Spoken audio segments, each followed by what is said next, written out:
Bienvenidos a un nuevo capítulo del podcast Elige Vivir Sano y hoy día tenemos un tema demasiado entretenido para mí con un súper invitado, Juan Pablo Duhalde. Muchas gracias por estar acá, director nacional del Instituto Nacional de la Juventud. Hay tantos temas para hablar, especialmente en el último periodo, Juan Pablo, en que el instituto ha dado a conocer temas súper importantes para, especialmente cuando hablamos de hábitos saludables en la juventud o en las juventudes. Y aparte de que queremos que nos cuentes todo el trabajo que hacen durante el año, ¿no es cierto? Y todo el diálogo permanente que también hay y una escucha permanente ahí con la juventud. Pero no podemos dejar de partir por preguntarte de la última encuesta nacional de juventudes, donde vienen un montón de hallazgos y un montón de temas que nos gustaría que nos comentes. Primero, muchas gracias por la invitación, Valesca, a este espacio. A quienes nos están viendo también, feliz de poder compartir algunos hitos que hemos tenido desde el INJUP y creo que propician una conversación amplia en temas de bienestar, autocuidado, salud mental. Efectivamente, lanzamos los datos de la encuesta nacional de juventudes, la 11ª versión, es una encuesta muy reconocida a nivel nacional y también a nivel iberoamericano porque se ha hecho desde el 94 de forma sistemática. Entonces, comparable, y se han ido incorporando nuevas preguntas en base a todo un trabajo intersectorial muy relevante y en donde uno de los temas fundamentales que hemos hecho trazabilidad es el tema de la salud mental y el bienestar emocional. Entonces, hay un dato que plantea que el 10%, uno de cada 10 jóvenes, en este caso en el país, tiene alguna sintomatología de ansiedad moderada o severa. Y uno puede pensar uno de cada 10, pero pensemos que estamos hablando de 400.000 jóvenes, puede ser una ciudad completa, un municipio de la región metropolitana, etcétera, en donde hay un espacio también que son lo digital. Lo digital no es solamente un espacio de ocio o de búsqueda de información, también es un espacio en donde los jóvenes están definiendo su identidad, pero también están viviendo comparaciones o buscando una validación externa vía redes sociales que también impacta en el bienestar emocional. Como también están propiciando comunidades virtuales como un espacio de convivencia donde se intercambian experiencias o pueden acceder a la oferta pública. Entonces, también tiene pro y contra y también es importante relevar los pros. Relevar y revelar los pros que tiene estar conectado, accediendo a información que buscamos que sea de calidad, y esos son de los elementos creo que más significativos de la 11ª encuesta, con otros importantísimos que es la alta participación juvenil. El 70% de los jóvenes participa en algún espacio deportivo, en espacio cultural, espacio religioso, espacio digital. Creo que también hay una oportunidad para el Estado, para la sociedad civil, para la ciudadanía en general, poder compartir información valiosa que promueva el bienestar colectivo. Súper. Y Juan Pablo, ahí preguntarte, bueno, creo que son dos grandes datos muy importantes que se interrelacionan, ¿no? Uno de cada 10 presenta este síntoma de ansiedad y hemos escuchado mucho que el uso de redes sociales también origina, o es como el huevo o la gallina quizás, ahí saber si han compilado un poco más de información, en el sentido que el mismo uso intenso de redes sociales, el llamado scroll permanente, y junto con ello la búsqueda de los likes o la aprobación de aquello que se publica o se intercambia, sería una fuente de generación de ansiedad, de la necesidad de una aprobación permanente y en ese sentido también quizás una distorsión de qué es que me aprueben o hasta dónde, justamente como tú decías, una etapa en que se forma la identidad, esta necesidad como instantánea, además, donde también se distorsiona como las nociones de temporalidad en las que yo interactúo con otro, cómo interactúo, etcétera, también configuran o pueden ser fuentes de esta ansiedad. ¿Cómo lo han visto desde las fuentes de información que ustedes tienen? Tuvimos una interesante experiencia en el Congreso Jóvenes Futuro hace unos meses donde hablamos de este tema, específicamente el estar scrolleando y su impacto en los hábitos de sueño, en la concentración, en poder, el impacto que tiene en la necesidad de ver qué ha pasado las últimas horas, los últimos minutos. Estamos en una era de información que se va renovando de forma permanente. En la mañana estaba viendo una propuesta del Ministerio de Ciencia sobre la tecnología cuántica, que es ya casi que información que se va modificando segundo a segundo, que puede tener distintas audiencias, y eso va generando la necesidad de estar conectado o conectada. Nosotros hemos hecho estudios sobre justicia climática o crisis climática, y el 70% de la de los jóvenes se informa vía redes sociales. Y las redes sociales, a diferencia de los medios de comunicaciones tradicionales, la de los jóvenes plantean que quizá hay una mirada negativa frente a ser joven. Se les puede vincular con el ocio mal visto, que es un derecho además, descansar, o violencia, o que no les interesa, mientras que en las redes sociales, si bien es una vitrina que puede haber mucho como odio, también visibiliza la de los jóvenes, que les da el espacio para poder mostrarse tal cual como son, con su proyecto, con una idea, con una acción que busca construir justicia, con una mirada distinta, con el arte. Y eso también es una vía interesante de ver como algo positivo que también se está generando, que la de los jóvenes piensan que en redes sociales la valoración de la juventud es más positiva que los medios de comunicaciones tradicionales. Ahí hay un desafío clave también al momento de cómo se están autopercibiendo el ser joven en el país. Y ahí propiciar otro tipo de vinculaciones y contarte que quienes acceden al programa de salud mental del INJUF, que es el Hablemos de Todo, ya voy a hablar después de eso, principalmente son mujeres jóvenes. Entonces también ahí que estamos viendo quiénes están accediendo a lo que nosotros estamos compartiendo en nuestras redes sociales. Nuestra red social principal es Instagram, donde estamos hablando de emociones y hacemos una invitación a hablar sobre consumo responsable, pero también sobre cómo estas fiestas o fines de año, inicios de año pueden tener complicaciones, melancolía, pues también hay que verlas con alegría, y eso también está llegando a un público principalmente de mujeres jóvenes, y también estamos haciendo la invitación a llegar hacia el hombre joven para que también pueda ver que esos contenidos están hechos para cualquier orientación, identidad, edad juvenil. Entonces, eso es una constante transformación.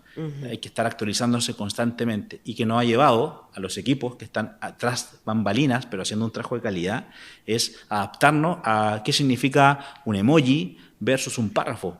La interacción también ya no solamente son palabras o audios, también son expresiones. Un dibujo o un emoji puede representar X para mí, pero para ti quizás significa otra cosa. Y eso también es una actualización permanente, que hay que entender los nuevos códigos de comunicación y cómo eso, en este caso, el Estado lo puede abordar con una oferta pública de calidad.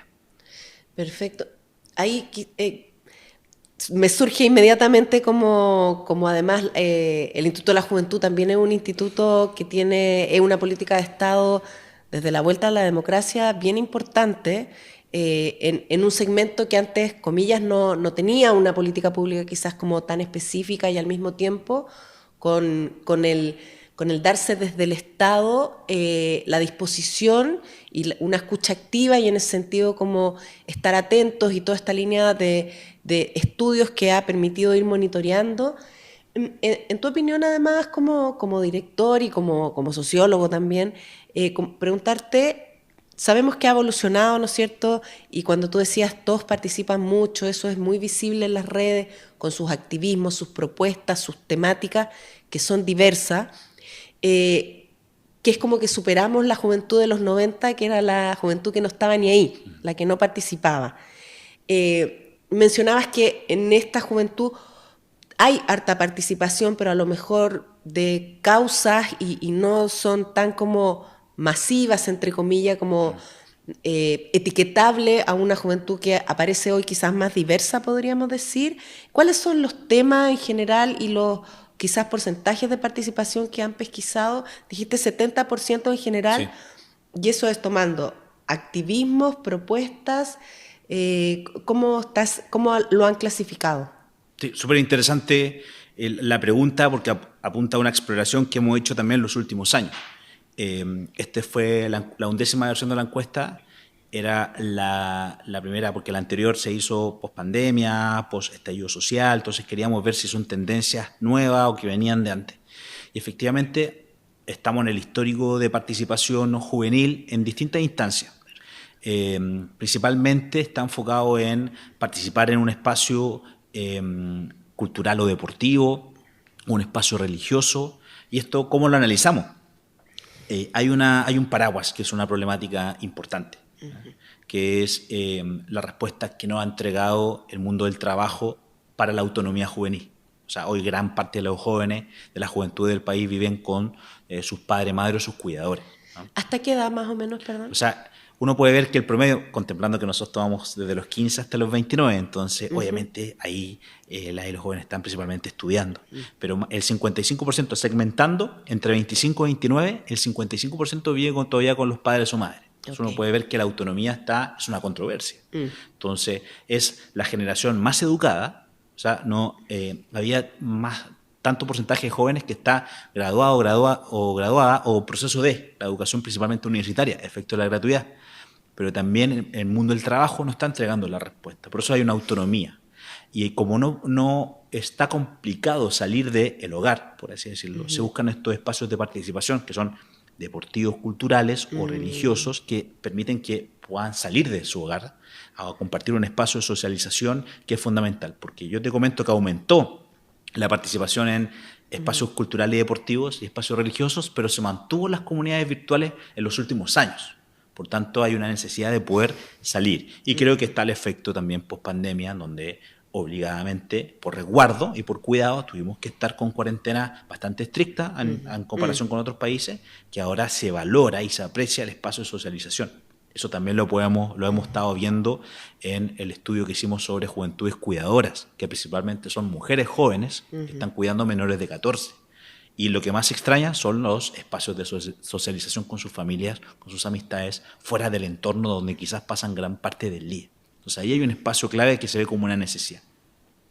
Y obviamente lo hemos visto en la experiencia, las altas tasas de participación ante las lamentables tragedias. Uno puede ver los incendios del último año, cómo los jóvenes se movilizaron, nosotros llenábamos los cupos en minutos para poder ir a trabajar, pero de factor solidario, donde todos se ponían la mascarilla, una pechera por seguridad, implemento de protección personal y a generar una acción concreta ante una urgencia, ante algo que a nivel nacional generó mucho dolor. Y eso se está viendo bastante también en el interés de querer ayudar, y es responsabilidad nuestra brindar que ese espacio sea seguro, responsable, organizado y que muestra una juventud protagonista.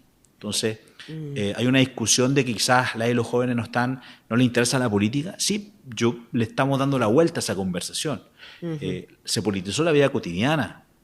O sea, tú puedes hacer una acción de justicia en tu grupo, en tu vecindario, en tu escuela, universidad, tu espacio de amistades, puedes ir a generar una acción. Y eso también es una vida política activa, ¿no? Claro, en ese sentido es como decir una politización que no necesariamente pasa por los partidos políticos, Exacto. sino por el ejercer ciudadanía y agencia respecto de lo que ellos consideran importante, y en esto es una súper buena noticia, o sea, podríamos hablar de que los jóvenes hoy son solidarios o más solidarios, hay una conciencia de estar inserto en la sociedad desde los propios intereses y en ese sentido buscar ese espacio de participación, de realización, de comunicar y participar desde sus propios intereses y pareceres.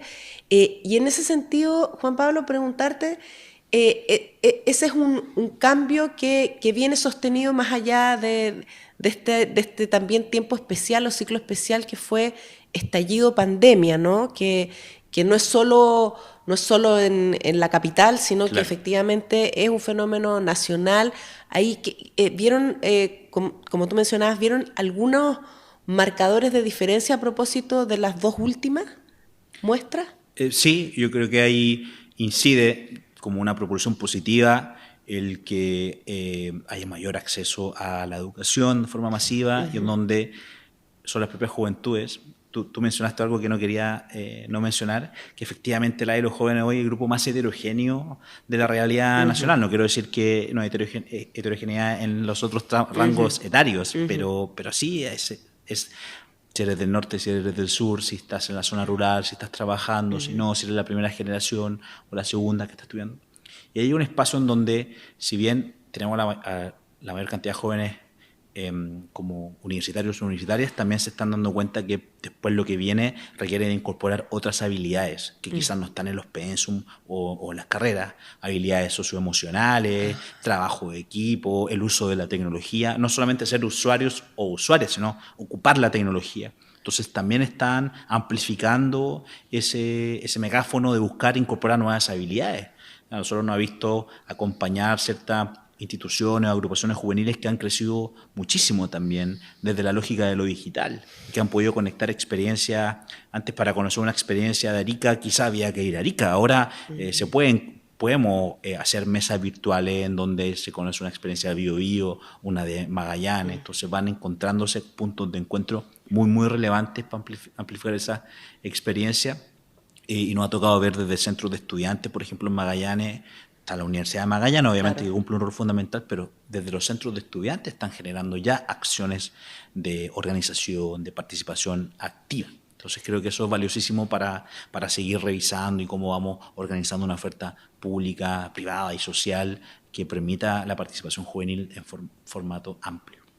Súper. Y ahí preguntarte, ¿es coherente este hallazgo del estudio, digamos, de la encuesta de juventudes con el espacio que ustedes tienen, que es el Hablemos de Todo?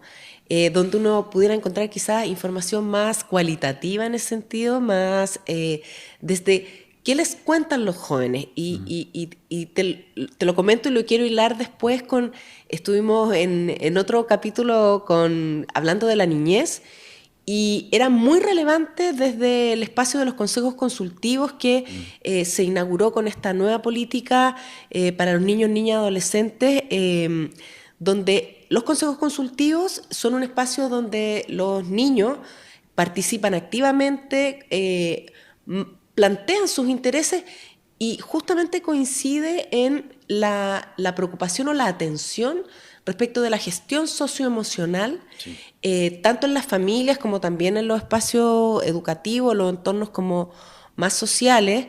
Y entonces la gestión socioemocional, yo tenía ahí dos preguntas. Una, si había coherencia con el Hablemos de Todo y la encuesta a propósito del 1 de cada 10, y si eso tiene o no alguna diferencia entre hombres y mujeres o alguna diferencia de género, justamente por lo que nos mencionaste, Juan Pablo, que es las jóvenes están siendo más cuidadoras o quizás más tempranamente han quedado ancladas, a lo mejor es un efecto de la pandemia, pero hay tareas de cuidado muy importantes en las mujeres, como siempre sabemos en general, digamos esto en todo el curso de vida, que las niñas y las mujeres más adelante también son más cuidadoras respecto de la labor de cuidados en general.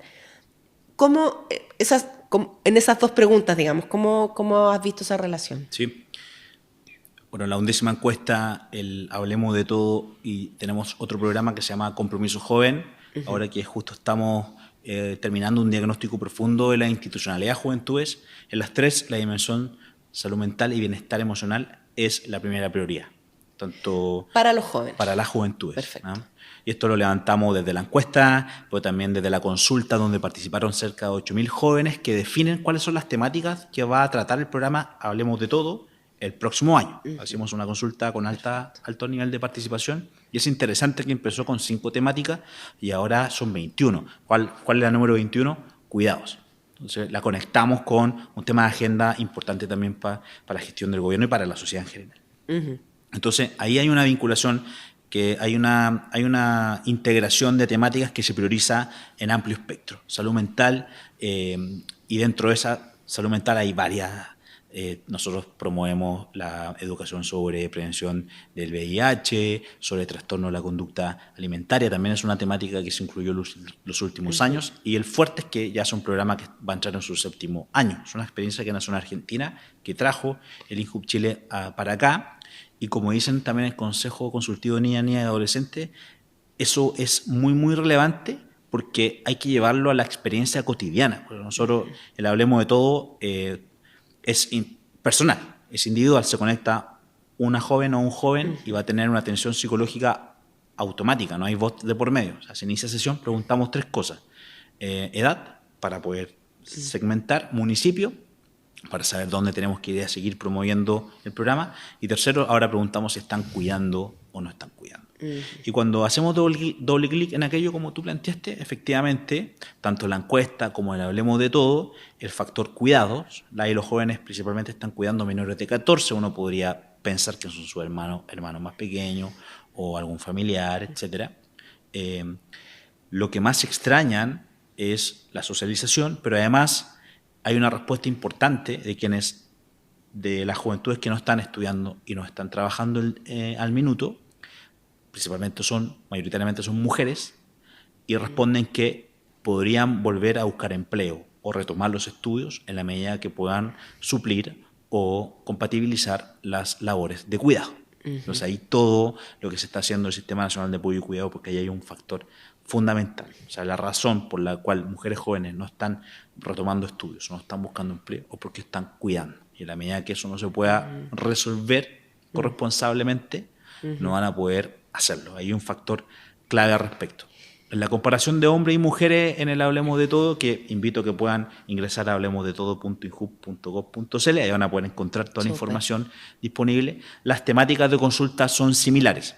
Sí te comenté que principalmente acceden mujeres jóvenes, pero las temáticas en comparación con hombres son similares. Ansiedad, depresión, primero. Ahora estamos haciendo un doble clic a las disidencias también sexuales que están incorporándose, en donde efectivamente lo que nos alarma en la encuesta nacional y en el Hablemos de Todo es que los índices de violencia o ser juzgados solamente por ser de las disidencias y segundo por ser jóvenes, es una de las principales causas de sentirse discriminados o discriminadas. Entonces ahí también estamos haciendo un trabajo intersectorial grande al respecto para poner el tema en la agenda, algo que no es nuevo, no lo estamos reconociendo por la encuesta, pero es algo que va a poder complementar toda la vinculación intersectorial que podemos realizar desde el INHUB también con todas las instituciones expertas en la materia. Y preguntarte ahí, Juan Pablo, bueno, a propósito del hablemosdetodo.go.cl, ¿no es cierto?, para consultar los contenidos. Un joven, una joven que está cuidando y de pronto decir que obviamente hay un mundo adulto ahí o un sistema familiar, ¿no es cierto?, que ha puesto o ha necesitado que esa joven ocupe ese rol en ese espacio. Para brindar alguna ayuda, pues tenemos la red de cuidadoras y cuidadores, ¿no es cierto?, donde hay una credencial, ¿no es cierto?, hay acceso a los centros, pero quizás para estas jóvenes no es tan fácil acceder a esa red e inscribirse como tal, porque probablemente hay un adulto que está respecto de ese hogar inscrito, y en ese sentido es una cuidadora que queda más invisibilizada para el sistema. ¿Qué posibilidades o recursos desde el Estado, desde el gobierno, tiene esa joven? ¿Tiene un teléfono, por ejemplo? ¿Tiene un espacio donde pueda interlocutar? ¿Tú hablaste de una atención posible? Bueno, nuestra responsabilidad como siendo rectores del Hablemos de Todo también es brindar información. Entonces, en la web que yo les comenté, por si acaso la repito, hablemosdetodo.inhub.gov.cl, también en el módulo Cuidados está toda la oferta pública disponible al acceso en un material súper didáctico que hicimos, y además que si hay alguna madre, padre, amigo, amiga que conoce a alguien, también puede conectarse y hacer la consulta respectiva, así que la invitación es amplia. Pero algo interesante que estás planteando, cuando nosotros hicimos el estudio Juventudes Cuidadoras a nivel cuantitativo y a nivel cualitativo, y lo presentamos en Arica, en el primer centro de cuidados que se inauguró. Perfecto, sí. Y lo interesante y también desafiante del estudio es que los jóvenes no se reconocen como cuidadores o como cuidadoras principalmente. Lo ven como el deber ser. Es más, una de las frases que más se repite es: eso es lo que me tocó nomás. Me tocó cuidar. Porque, como dices tú, también hay factor de que quizá era la hermana mayor o la joven de la familia que le tocó mientras otra persona iba a buscar los ingresos respectivos. Entonces, no se reconocen como cuidadoras o como cuidadores. Entonces, ahí hay un factor clave. Entonces, en ese ejercicio que vamos difundiendo el estudio, también vamos generando un espacio en donde se puedan reconocer que están ejerciendo labores de cuidado. O sea, la joven que está en tercero medio, va a su casa y cuida a su hermano menor que tiene 8, quizás lo ve como es el rol en la familia que me tocó, pero también se están ejerciendo las labores del cuidado, y es por eso que brindar información clara, propicia. Hemos conectado con distintos municipios para poder ir a brindar información sobre la relevancia del registro social de hogares. Hay mucha jefatura de hogar juvenil que no cuenta con el RCH, entonces propiciar que puedan tenerlo y que puedan acceder a la oferta pública, a la credencial de cuidado.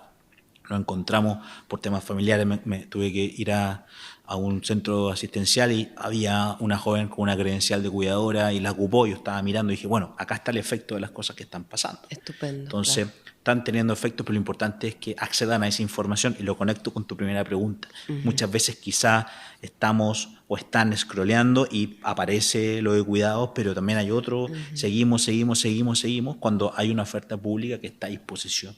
Entonces creo que ahí ese ejercicio también es metódico, pero también muy pedagógico, porque las opciones se buscan que sean para todas las cuidadoras en este caso, pero hay que tener ciertos requisitos y hay que reconocer. El primero es reconocer que se está ejerciendo la labor de cuidado. Y eso también lo hemos estado propiciando con todos nuestros equipos regionales en las 16 regiones.